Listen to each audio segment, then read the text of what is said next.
नमस्कार, मैं हूं आपके साथ आशा झा। दिल्ली में पिछले 24 घंटे ने राजधानी को हिलाकर रख दिया है। अलग अलग इलाकों से लगातार सामने आ रही हत्याओं ने पूरे शहर में दहशत का माहौल बना दिया है। कहीं चाकू से हमला, कहीं गोलीबारी और कहीं घर के अंदर डबल मर्डर पर हर वारदात ने लोगों को चौंका दिया है। सवाल उठने लगे हैं कि आखिर दिल्ली को हो क्या गया है? क्या अपराधियों में पुलिस का जरा भी खौफ नहीं रहा? देखिए।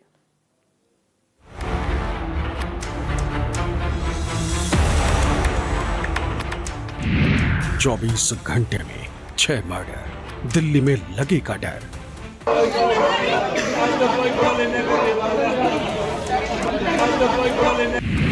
मां बेटी को घर में मारा, सड़क पर 2 का कत्ल। कहीं चाकू से गोद डाला, कहीं गोलियों से भून दिया।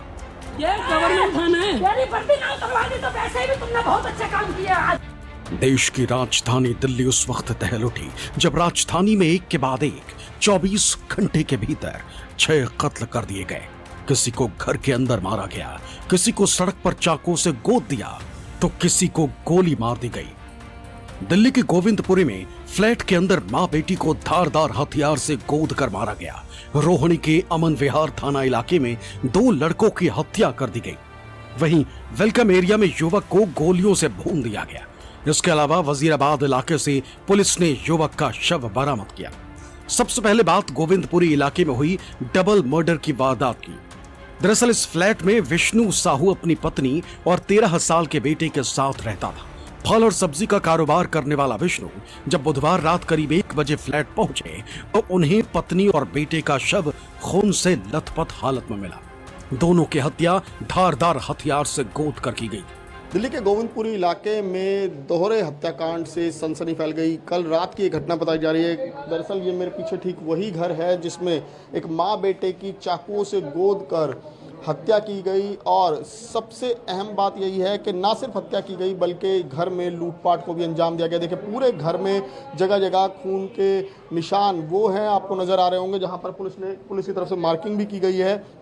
और ये इसलिए भी बड़ी चौंकाने वाली वारदात है कि ये एक डेंस इलाका है, आसपास घनी आबादी है। और इस मकान की भी बात करें तो बहुत सारे फ्लैट हैं आसपास। और उस फ्लैट में इतने भीड़ भरे इलाके के बावजूद जो बदमाश थे उन्होंने ना सिर्फ घर में लूटपाट को अंजाम दिया बल्कि घर में जो माँ बेटा मौजूद थे उनकी चाकू से गोद कर हत्या की। और उसके बाद देखिए यहाँ से अपने खून से सने पैर लेकर ही वो बाहर निकल गए। ये जो स्पॉट्स हैं, ये ब्लड स्टेन्स हैं, ये पुलिस ने मार्क इसलिए किए हैं कि हो सकता है ये कातिलों के हों जब वो बाहर निकले हों। फ्लैट के कई हिस्सों में खून बिखरा हुआ था, जिससे आशंका जताई गई कि विष्णु की पत्नी शारदा और बेटे कुशल ने खुद को बचाने के लिए कोशिशें की होंगी। वारदात के बाद हमलावर मौके से फरार हो गए। फ्लैट के बाहर भी खून के निशान मिले। आशंका जताई गई कि निशान हत्यारों के पैर के हो सकते। उधर कहा जा रहा है कि घर में अलमारी से बड़ी संख्या में कैश भी गायब मिला, जिससे लूटपाट के लिए हत्या की आशंका जताई जा रही। ये भाभी भी मार दिया, कुशाल को भी मार दिया। मैं भागती आई, देखा तो सच्ची दोनों के गले दोनों खत्म हुए पड़े। फिर मैंने कहा फिर पुलिस को फोन करो, 100 नंबर पे किया, पुलिस नहीं सुनी। फिर उस पर 112 पे किया, पुलिस ने नहीं सुनी। फिर मेरा बेटा और मैं हम बाहर गए कि चलो वहीं पर थाने जाते हैं। डबल मर्डर की इस वारदात को सुलझाना दिल्ली पुलिस के लिए किसी चुनौती से कम नहीं, लेकिन पुलिस के सीनियर अधिकारी कई एंगल से मामले की जांच कर रहे। पहला शक यही है कि फ्लैट में फ्रेंडली एंट्री रही, जिससे पुलिस को आशंका है कि वारदात में किसी जानकार का हाथ हो सकता है। अभी तक की जांच से कुछ दूसरे एंगल्स हैं, उन पे मुझे ज़्यादा वो लग रहा है, रादर देन सामान ले जाना। कुछ सामान मिसिंग की बात आई है, वो भी चेक किया जाएगा। बट जो अभी तक की जांच में कुछ जो दूसरे एंगल्स हैं उन पे ज़्यादा मुझे लग रहा है। आखिरी सवाल, वो खास बात ये है कि जो एंट्री हमें लग रही है वो फ्रेंडली लग रही है। शायद एक आदमी है या मैक्सिमम 2 आदमी हो सकते हैं जिसने घटना को अंजाम दिया है। तो जैसा कि मैंने बताया कि बहुत सारे एंगल्स पे हम काम कर रहे हैं, उसमें एक ये बहुत महत्वपूर्ण कड़ी है कि जो एंट्री है वो फ्रेंडली लग रही है। सर मृतक की वारदात की खबर मिलते ही इलाके में दहशत फैल गई। परिजनों का आरोप है कि जब हत्या की वारदात का पता चला तो पुलिस को कॉल किया गया, लेकिन कॉल नहीं लगी। इतना ही नहीं, पास से गुजर रही पीसीआर से भी मदद मांगी गई, लेकिन पीसीआर वैन नहीं रुकी। फिलहाल पुलिस इस केस को जल्द सुलझा लेने का दावा कर रही। रोहिणी में डबल मर्डर, चाकू से गोद कर कत्ल। दूसरी वारदात रोहिणी के अमन विहार इलाके की है, जहां 2 युवकों की चाकू मारकर हत्या कर दी गई। बताया जा रहा है कि एक पुराने विवाद के दौरान मामला इतना बढ़ गया कि विवाद खूनी संघर्ष में बदल गया। आरोप है कि महिला से बदसलूकी के बाद स्थिति बिगड़ी और उसके बेटे ने गुस्से में आकर दोनों पर चाकू से हमला कर दिया। में बैठे हुए थे हम, तो ठीक ठाक ऐसे कोई बात नहीं थी। मेरा छोटा वाला बेटा अकेडमी में जाने के लिए तैयारी कर रहा था। अचानक से 4-5 बच्चे अंदर घुसे। मेरे बड़े बड़े बच्चे के बारे में पूछने लगे। हमने बोल दी वो यहाँ पे नहीं है, तो कह रहे थे नहीं है। तो हम बताते हैं कि कह रहे हैं। उन्होंने सीधे हाथापाई करी और चाकू वाकू निकाल लिए। मेरे छोटे बेटे के ऊपर हमला किया उन्होंने। मेरे फिर मैं छुड़वा किया तो उन्होंने मेरे भी घूसा मारा मुँह पे कह के। जैसे मैं खूनम खान हो गई थी, मेरे छोटे बेटे के इस चक्कर में हाथापाई हो गई। मेरे बेटे के चाकू भी मारा, सर में पत्थर भी मारो। मरने वाले दोनों युवकों की पहचान जॉनी और ध्रुव के रूप में हुई। आरोप है कि जॉनी और उसके साथियों ने महिला से बदतमीजी की। गुस्साए रितेश ने उन्हीं के चाकू से दोनों पर ताबड़तोड़ वार की।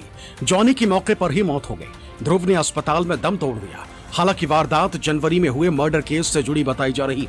इस वारदात के बाद पूरे इलाके में दहशत का माहौल है। वेलकम में मारी गोली, सरेआम कर दी हत्या। पूर्वी दिल्ली का वेलकम इलाका गोलियों के तड़तड़ाहट से उस वक्त दहल उठा जब 22 वर्षीय अमान कुरैशी की गोली मारकर हत्या कर दी गई। बताया जा रहा है कि देर रात करीब 9:30 बजे अमान कुरैशी किसी काम से घर से निकला था। जैसे ही वो मुस्कान चौक पहुंचा, वहां पहले से घात लगाए बैठे हमलावरों ने उस पर ताबड़तोड़ गोलियां बरसा दी। हमले में अमान के सिर में गोली लगी, जिसके बाद उसे गंभीर हालत में जीबीटी अस्पताल ले जाया गया, जहां इलाज के दौरान उसकी मौत हो गई। हत्याकांड को पुरानी रंजिश का नतीजा माना जा रहा है। जानकारी के मुताबिक अमान कुरैशी मोइन कुरैशी का भाई है, जिस पर फैजी नाम के शख्स की हत्या का आरोप कुछ महीने पहले लगा था।